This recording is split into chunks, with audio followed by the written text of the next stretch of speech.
Hello students, this is the another video of class 8 science chapter 1 crop production and management, and today in this video I am going to find out some long answer questions. And this is the first question: write about the natural methods used to maintain soil fertility. So there are several methods by which we can maintain the soil fertility in a natural way. The first method is field fallow, and in this method what do? We allow the land naturally to regain the nutrient, and we leave it free or fallow for one or more seasons. The dead plant, animals and other organic matter that get collected on the field are decomposed by the microorganism, and the nutrients are get replenished.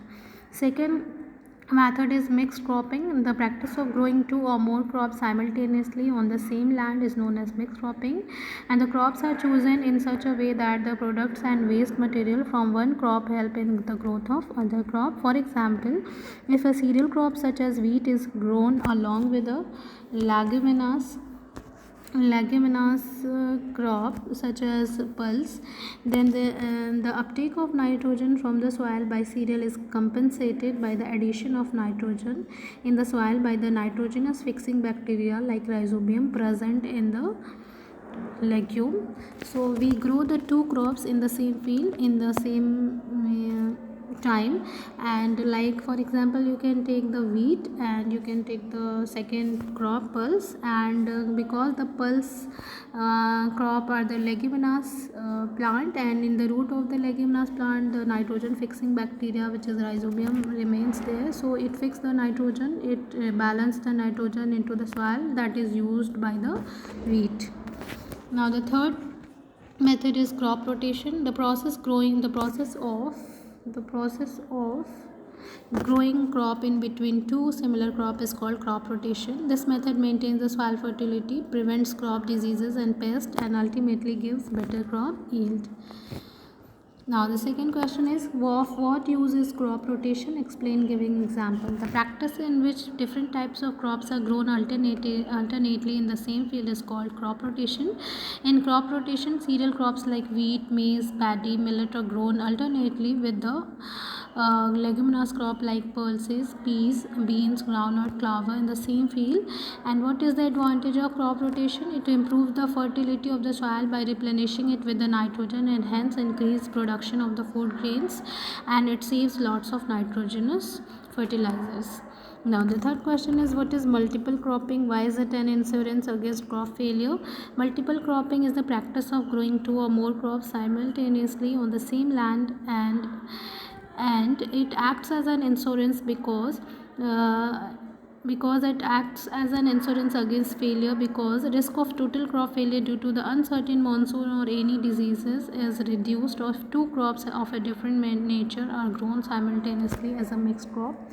In this method we grow two crops at the same field at the same time. So if by any means if one crop will be failed, then from the another crop you can get some product, and you can reduce the chances of total crop failure. So that's why it is the insurance against failure.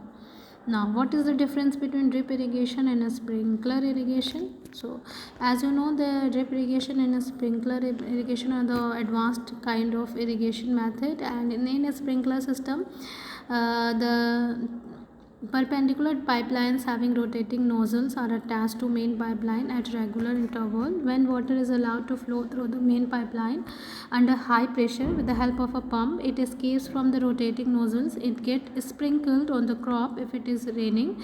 Like it is raining, this system is very useful for sandy soil and on uneven land where sufficient water is unavailable. While in drip system, in this system water is delivered at the or near the roots of plants drop by drop. This is the most efficient method of irrigation as there is no wastage of water at all. This method is important in areas where water availability is poor. Here in this picture you can see this is the sprinkler type of irrigation, and this is the drip irrigation.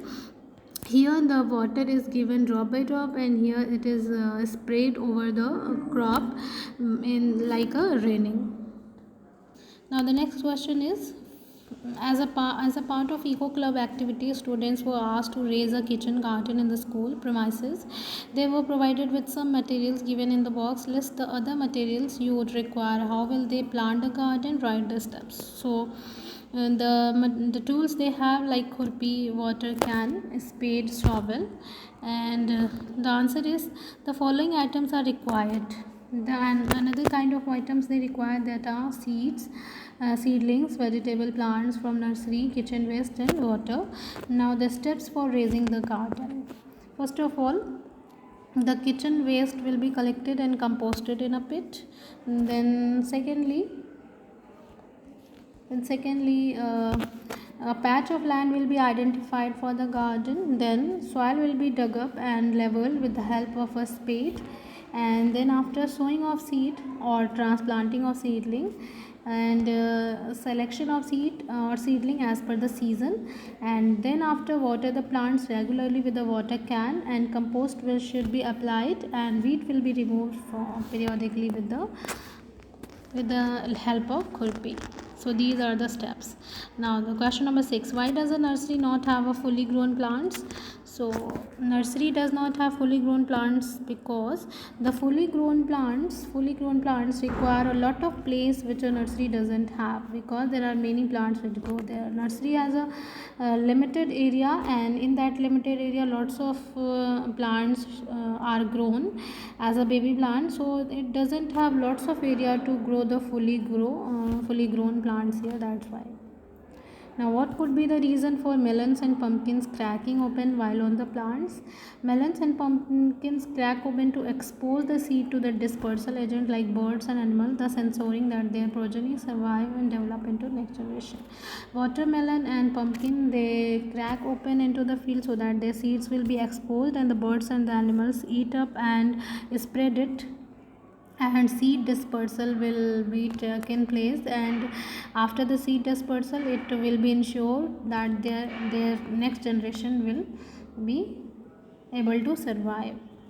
Now the next question is, last question is it necessary to soak seeds in water before sowing seed, and why? Yes, it is necessary to soak seed in water before sowing because all seeds need water, oxygen and the right temperature to germinate.